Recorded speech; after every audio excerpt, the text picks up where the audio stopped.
We'll elect our governors. We'll have our ministers. That will happen, but they are not bothered. After we have elected them, you'll then see them sending their arrows ahead. You'll see Bill Gates come and meet your president. You'll see Tony Blair come and meet your president. You'll see Macron come and meet your president. You'll see all of them. And then they will never admit, but they'll be told, if you want money in agriculture, behave this way. If you want money in this area, behave this way. They will never tell that to the Chinese. They will never tell that to the Indians. They will never tell that to the Vietnamese. They will never tell that to the Koreans. But in Africa, they tell us.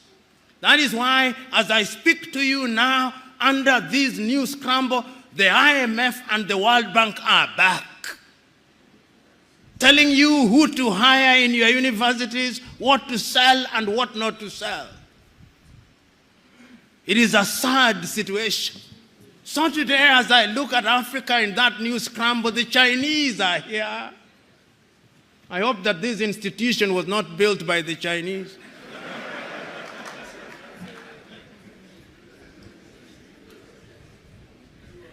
The Turks are here. The British are here. The French are here. The Qataris are here. The Americans are here. This time round, they are so subtle that we don't even recognize them, but they control us. What are we going to do about it in order to develop? We must do something. And if we don't do that thing else, you who have been trained in this institution, you have traveled the world. You have traveled Nigeria. There are two things that you can do with your traveling. You can marvel. Says it is great in China. You can marvel. You can wonder or feel pain. I'm urging you to feel pain. To feel pain for the continent of Africa, and in your own way, when you go out there, go and do something about it, because it has also been demonstrated that it can be done. I've traveled across this continent and I've seen that development is possible. I was in Rwanda before 1994. I was in Rwanda in 1996. Genocide. 1 million dead. Its obituary written. Will never rise, they said. You go to Rwanda now. They are demonstrating that it can be done. Go to Kigali now. See what they are doing in the health sector in their own small way.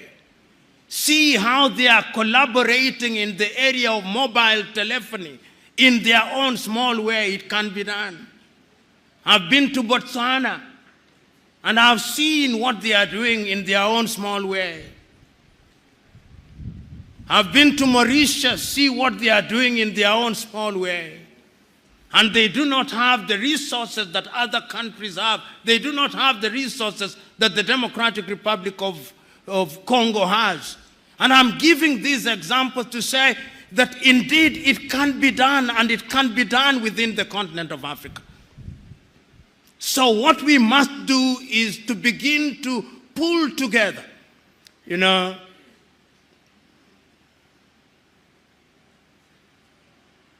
As I've been sitting and listening, I was also struggling to have internet in this room.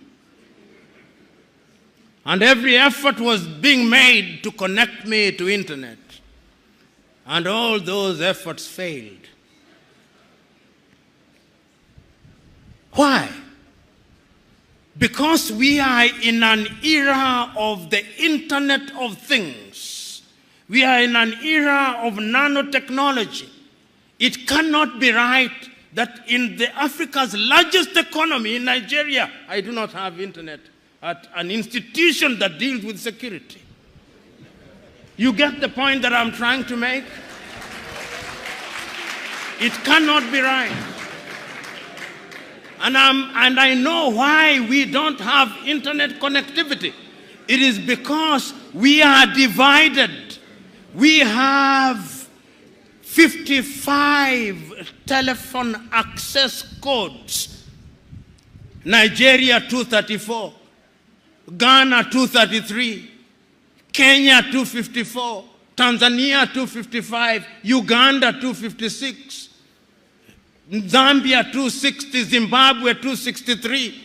How can we, in this day and age, you cross into Benin, you cross into Togo, you cross into Guinea-Bissau, you have a different internet connectivity. Why can't Africa have a single satellite and a single telephone code so that when I travel from Mogadishu in Somalia to Dhaka in Senegal, like the Chinese do, like the Americans do, like the Indians do, we can have the same, because communication is critical to development.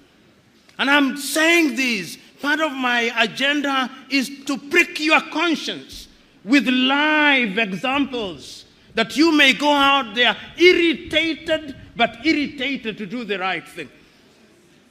And I'm suggesting that indeed, when we talk about development, this is what we must do. But is Africa conscious of her state? Yes, Africa is conscious. This is what makes me happy.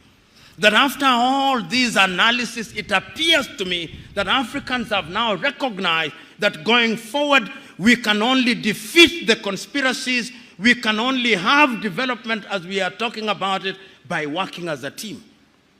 And that is why, beyond the Millennium Development Goals, beyond the Sustainable Development Goals, we as Africans under the aegis of the African Union do now have our grand vision of Africa Agenda 2063. And that Africa Agenda 2063, let me tell you, if we can fulfill it, many of you here will be upstairs by the year 2063. But our contribution, perhaps you do not know what I mean upstairs, not up. You will be with the Lord himself. But the most important thing is that Africans are now beginning to see beyond the next election.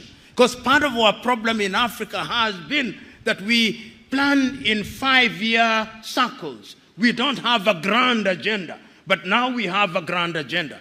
And if you look at the 7 pillars of Africa Agenda 2063, everything is covered. Health is covered. Research and science is covered. Climate change is covered. Women's participation is covered. Democracy and governance is covered. The arts and the culture are covered so that Africa can become a serious player in the international agenda. As we speak now, we are not a serious player.